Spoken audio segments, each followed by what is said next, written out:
Your free wealth protection kit. That's noblegoldinvestments.com. Past performance may not be indicative of future results. Investing in precious metals, including gold, involves risks. Consult with your tax attorney or financial professional before making an investment decision. Now, from The Signature, a division of Esquire Bank Studios. This hour of the Shaun Thompson Show is sponsored exclusively by DonleyAuctions.com. They need your guns. Sell for top dollar. DonleyAuctions.com. From the streets of Melrose Park to the trading floor of the Merc, he's fought for every dollar he's ever earned. And now, with personal liberty and our system of capitalism under assault in America, he's here to seize back our rights from the government with a cigar in one hand and a copy of the Declaration of Independence in the other. He's Shaun Thompson, and this is the Shaun Thompson Show. Some folks are born made to wave the flag. Ooh, they're red, white, and blue. The minute I heard this story, I said, I need to talk to my rabbi immediately. Squirrel, why can't I hear the cut, Squirrel? 35-year-old New York woman has been arrested and charged with material support to a terrorist organization. The FBI says Jessica Bowie had pledged allegiance to ISIS and was planning an attack on the New York State Capitol. That's according to a criminal complaint filed in federal court in Albany. Cell is activated. I see it no other way. My next guest has been keeping an eye on all of this for his entire life. A man of knowledge, wisdom, integrity, host of the radio show and podcast, The Rabbi's Table, friend of mine, who I enjoy talking to any chance I get. Rabbi Michael Barclay, how are you? Rabbi? Are you there? Can you hear me? Now I can. Boy, that was a big build-up. There you go. How are you, Billy brother? You good? Good. How are you? How's everything? I just lit up a Romeo and Julieta just for you, so I'm in a good space. Very good. Now, before we get to everything, are everybody safe? Your family good? Thank God. And yours? Yes.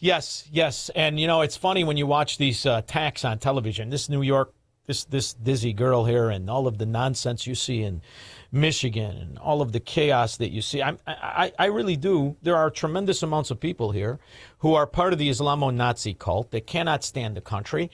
And I think they're going to be activated either right before the election or right after. How do you see it? I would agree either right before the election, right after the election, or right upon people being inaugurated and placed into office. It depends upon what the results of the election are. So I think that's a piece of it. It is, my only issue is saying Islamonazis is an insult to Nazis. Yes, you're right. But because look, the Nazi wanted to kill the Jew, but he wasn't willing to die for it. These guys want to kill everybody, and they're willing to die for it. Well, what's fascinating too is the way in which the connections are not being made in the mobilization of the money from Iran, the money from the most nefarious, feared terrorists in the world into America, the support by American kids for all of this. The UN, there are staff members, I think there's 4 or 5, that are right now in Taliban custody in Afghanistan, being tortured as we speak. No one talks about Afghanistan anymore. And Afghanistan has gone back to the 7th century as well. The women can't walk around. They can't go to school. It's chaos and barbarism and insanity. So we were normally dealing with the Iranian government. The Taliban now has total control of Afghanistan. I'm still unclear as to what is happening in Iraq, even though we're supposedly signed a deal for a pipeline. But how do you see it when you look at this news? Because right now Israel is bombing. Is it Syria or Lebanon again? They took out a couple of airports in Syria that the Turks were about to use for their own air force, and it was too close to the border. And Israel said, look, you're not bringing in Turkish air force and military this close to the Israeli border. We're going to prevent that. Turkey didn't listen, so Israel took out a couple of the airports. That's all they did, with very little damage to anyone else, just the airports. I think that people need to be aware, especially right now, of these Mecca Accords or Islamic NATO, whatever they're calling it. Turkey, Pakistan, and Saudi Arabia have started what they call the Mecca Accords. And the Turkish and Pakistani flags were broadcast all over Saudi Arabia high towers. There are these huge towers. This is incredibly dangerous. Turkey has the ballistic missiles, and Pakistan has, I think it's 170 or 270 nuclear warheads. So this kind of alliance is very scary. We need to remember that the leadership of Hamas were living just fine in Saudi Arabia and in Qatar. And these governments knew where they were. So we need to start getting honest about the fact that there is a war from Islam on Western culture. Whether it's Shia or Sunni, it is a war.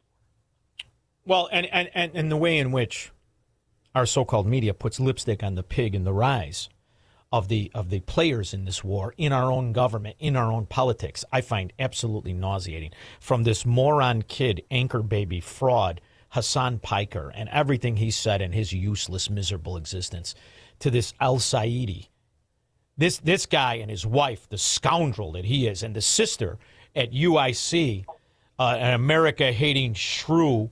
I don't know how they get these adjunct professors of morons in there. And I don't know if you saw what she was saying from UIC. She hates America, hates her employer.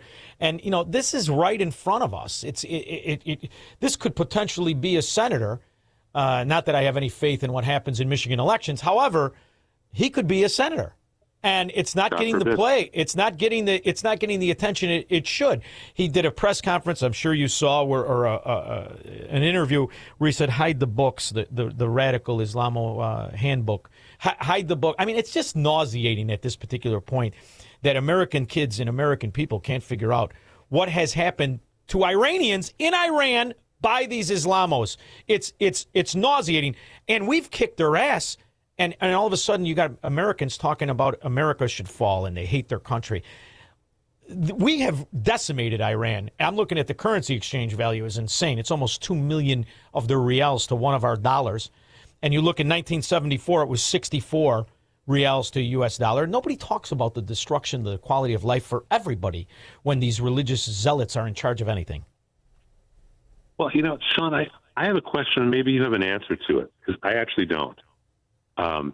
I think one of the primary challenges is that America views and the West views Islam as a religion, when in reality it is not a religion. It's a political ideology committed to a worldwide caliphate.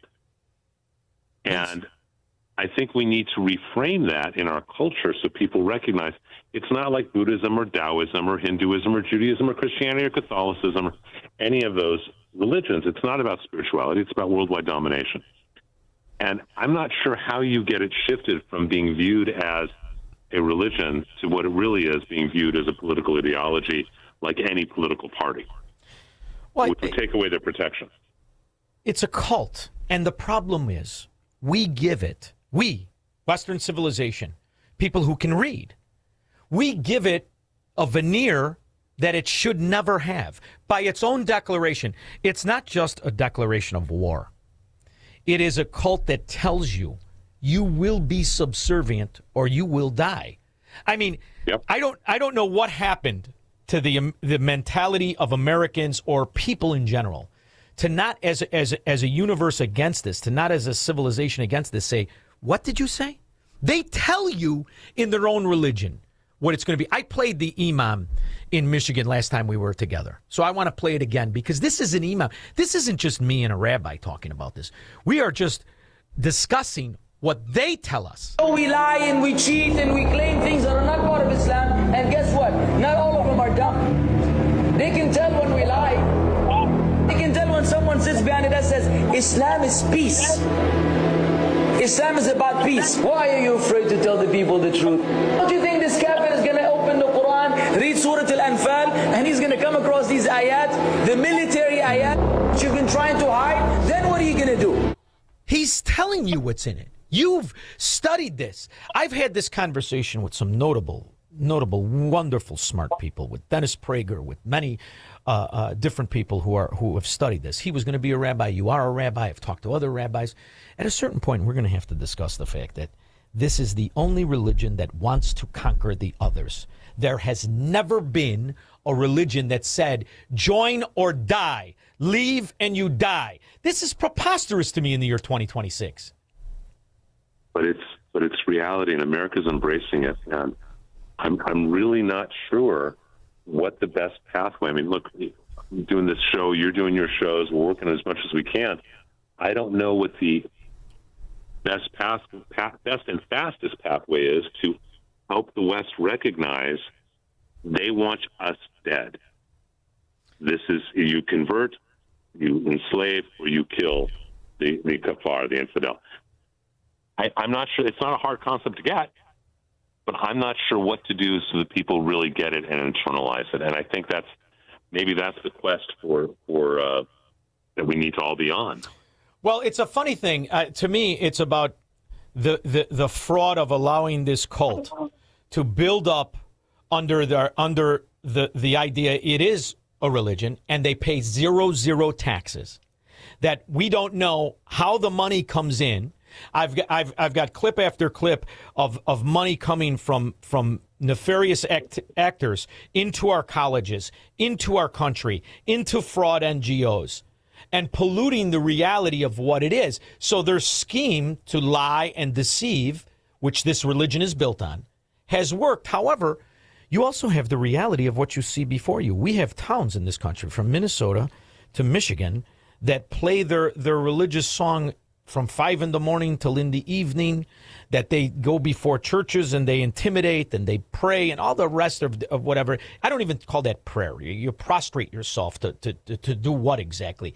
You're wearing the different garb on women to circumvent our own laws. We allow people in costumes to hide their identity. I am not convinced they're all women in the hijab or whatever the hell they call it. However, if they are cells and we are right, and they are activated as this girl was today, maybe as a limp jab before the real knockout, why aren't we implementing our own rules for our own citizens on these citizens?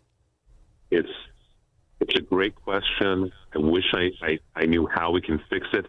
Certainly Tommy Robinson is trying to fight this in England, which has been taken over by jihadi communities. I think it's 83% of violent crimes are being committed by 7% of the population in England that is Muslim. We need to wake up, and instead it seems like we're going to sleep. The California legislature approved the bill making 2 Islamic holidays, religious holidays, into state official holidays. People are cheering on El Sayed and Mandami. And these guys aren't socialists. They're not progressive socialists. They're Muslims, first, second, and third. And America needs to wake up, and the world needs to wake up to recognize that just because you're calling yourself a religion doesn't mean that you are, when in fact what you really are is a political movement to control the world and kill anyone who's not like you. Well, one of the amazing, insane things that is happening in Europe, and Tommy exposes this on a regular basis, the normalization of these rape, grooming groups, the destruction of what has happened to these neighborhoods, these areas, and almost the way I feel a lot of it is covered up in this country. Do you find when you're surveilling the news, a lot of it is covered up in this country? Because I have 3 cuts on the board of illegal aliens raping our women. How much of what Tommy is telling us is going on in the UK is going on here? I think 100%. I think all of it. I think it's that bad. I think that it is being covered up for a lot of different reasons and mostly through the media. I think that if you point out that not Muslims are bad, that's about people, but that Islam is bad, I think that you're called an Islamophobe and things like that, as opposed to just being a realist. The fact that there's now Islamic holidays in California, the fact that Culver City, by MGM Studios, they've now built a Sharia community that is a no-go zone for police, that Karen Bass is not going to enforce having any police go in. They live by Sharia law, and they have every intention of continuing to. That's just a setup for what's been happening in England. So it's clearly happening in this country. And we need to awaken. We need to do what Ron DeSantis has done and what Greg Abbott have done. And make it clear that this is not a religion and it shouldn't be viewed as one. First of all, the idea that this is part of a tradition in the religion, rape is part of their tradition. It's insane. Sean, it's worse than that. It's worse than that. It's not part of their tradition. It's an obligation. Well, sure, because it shows complete dominance. Really that people recognize this is not something that is permitted. It is something that is obligated. That you get bonus points for raping the young kafar, the girl who is a virgin, and chanting for Allah as you do it. It's not a permission. It's an obligation. That's not a religious viewpoint. That's messed up. Can I say as a man, as a male, I think if you are one, you cannot allow a female to be beaten, to be intimidated, to be raped. I mean, I've been in a multitude of scuffles over this kind of thing. Strangers pointing at their women. I'm the first guy to grab you by your face. How in the world in America, in the year 2026, is this tolerated? I'm telling you, the only answer, Rabbi, as I see it, is exactly what Japan did. And you can't go crazy. First of all, if you have the unfortunate happenstance to be born into this, I feel terrible for you.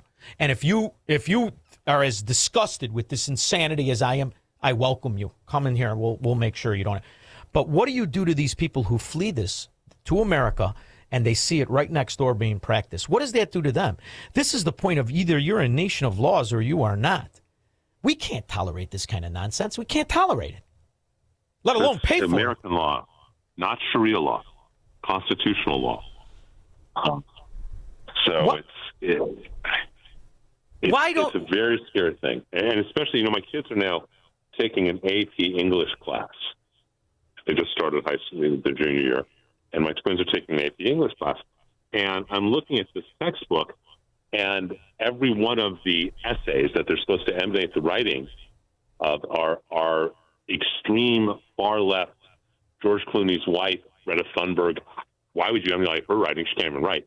But it's all an agenda-driven, be tolerant of Islam, the whole critical theory, all of it. And this is in an AP English class. This is approved by the To think you're paying for this. You're paying exorbitant amounts of money. Are you there? We were losing you. No, I'm here. I'm absolutely here. Yeah, I'm sorry. And you know what's unbelievable to the point that I see it is that there is a pushback in certain areas. There are elected officials, and you mentioned them, Abbott and DeSantis and others, that are kind of saying, look, if you want to practice a religion, that's fine. However, the whole purpose of what you're doing with this in implementing Sharia law and being bold about it, it cannot happen here. I feel like it should be more pronounced on a federal level. Are you disappointed to the level that it's kind of radio silent, or is it because we're involved in a war and they don't want to give more of an excuse for cells to be activated? How do you see the response from Washington as opposed to like a DeSantis or Abbott? First of all, I think that it's both those reasons and more. I think that Donald Trump is a brilliant CEO and he listens to his advisors. And the problem is you've got J.D. Vance on one side, and thank God you got Marco Rubio on the other, who has said since 2011 the Islamic regime in Iran needs to be removed, and who understands exactly what is going on. He is, I think, our best hope for 2028 of keeping this country safe. God forbid it's Vance or someone else. I'm sorry to say that. But Vance is tied to Tucker Carlson and Candace Owens and these people who are really very on the take. Committed to things. Yeah. On the take. I just was reading an article. They're calling him Tucker Carlson. Yeah. Tucker Carlson, which I thought was fantastic. And, most people, he hid the fact. That's how you know he knew how scandalous it was. He hid the fact that guy gave him millions and millions, tens of millions of dollars to start his whole network, Carlson network. And you know what else was fascinating? The tragic reality of what we're coming up on, another October 7th anniversary, and the horror stories that came from it. And the rapes and the baby murder and the rest of it. And you would see these people defend it. You can't defend it. You can't even discuss it with the same kind of any equivocation of anything. It is just such an insane act to have happened. I still don't think it's getting the proper attention it is, because right now from what I understand, Gaza, they're going to pretend it's a country all over again, aren't they? Yep, that's what they want to do. But it's not just, look, Westerners have very short memories. Rosh Hashanah this year falls on 9/11. And it's the 25th anniversary. Anyone who was in New York on that day, I cannot believe any of them voted for Mondami. But he got elected. How do you see the movement? I was aware of there's a young Jewish woman, lady, in New York who's running as a Republican. It's like the first time anybody's gonna run, even as a Republican. It's like Chicago. The Republicans don't even show up for an office in New York. And she said the Jewish community has rejected now the American Democrat, as the American Democrat stands diametrically opposed to anything that has anything to do with Judaism or civilization. I thought that was very interesting. Are you seeing that? I mean, you're in California. Are you seeing a rejection of the American Democrat Party as it has cozied up to the Islamos as they have? I wish I was seeing that. The reality is, on October 8th, all of the Jewish Democrats had imploded. But by December 8th, they'd all put it in their rearview mirror. Oh. And that's why I write a daily email other than Shabbat and festivals about what's really going on in the Middle East to keep people aware, because it's not something that is discussed or talked about in Jewish communities outside the ultra-Orthodox, and it needs to be.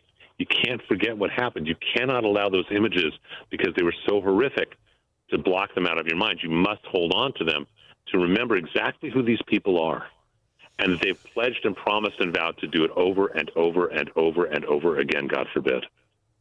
Yes. Gaza had freedom in 2005. Israel walked away. And the first thing they did was they elected Hamas, and they tore down all the greenhouses and infrastructure. First thing they did. And then they took all of it to build weapons under hospitals. I've been watching it my whole life. And it's rinse and repeat. And we, the decent, keep pretending that the indecent is going to conform if we bribe them, if we entertain them with some sort of a dialogue. We do not understand the enemy we're up against. I think it's only people who are street smart enough to understand when a killer tells you they're going to kill you, you have two courses of action. Be first or figure out a way to get away. That's the only answer you have, isn't it? It is, and look, I believe in God, so I believe in miracles.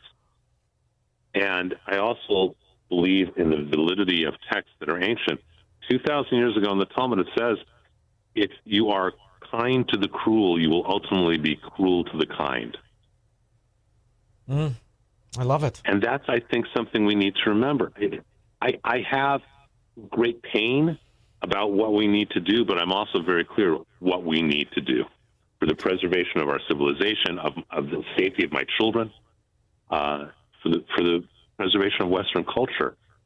And because that's not the world I believe God wants us to have, is a world that is worshiping death. No, but we have to do exactly what you said, because it is not a religion. There is no religion that has ever existed that has preached, kill all the other religions. There has never been one. Never. Nope. This is it. That's the end of the story. Stop calling it a religion. It is a cult if it's lucky. And the costumes are bad anyway. Rabbi Michael Barclay, I understand I can find everything I need at rabbimichaelbarclay.com, correct? That, or it's even easier, the rabbi'stable.com. Everything is there. Podcast, the show. We're actually, this weekend, I think we're having Sebastian Gorka, who's always fun to have. Oh, love him. We love Dr. G. I just had Ryan Morrow last week, who was fabulous. And so columns, articles, the daily emails, all of it, just the rabbi'stable.com. It's really easy. As well as I think maybe I should create a page with you, Shaun, about cigar recommendations. Oh, I love it. But you tell that handsome devil, Sebastian, even though as big as he is, he owes me a cigar. I don't forget nothing. I forget nothing. He grabbed a cigar from me at Freedom Summit. Come on now, Sebastian. He's got the big job, the cufflinks. He could pay up. Cigars are the currency of friendship. So, that's exactly right. I would love to have one. Are you going to be in Florida anytime soon? God willing, I may be there in December. if we end up, as I told you, we may end up doing a fundraiser for Israel Hospital, and if they put that together, then I would come out for that. And you let me know. I want to help with this. I want to help you, everything we can, and I'll drive over if you're on the other side because I got to give you a hug. Beautiful. All right? Beautiful. Hugs are the best. All right, brother. Right. Well, thank you for everything you and your audience do. You're the best, Shaun. Thank you. I appreciate you, Michael. Thank you. We'll be back with your calls and comments. What if everything you've been told about government, healthcare, poverty, energy, and even science is a carefully constructed lie? In Shaun Thompson's new book, What If It's All a Lie? Shaun Thompson dismantles the myths at the core of modern America. This is the book the ruling class doesn't want you to read. And once you do, you won't see the world the same way again. Order your copy today at ShaunThompsonShow.com/book. The following contains a celebrity impersonation. Mr. President, we're seeing reporting that air conditioning systems are failing as temperatures rise. What is your response? I said, don't wait. People wait until the last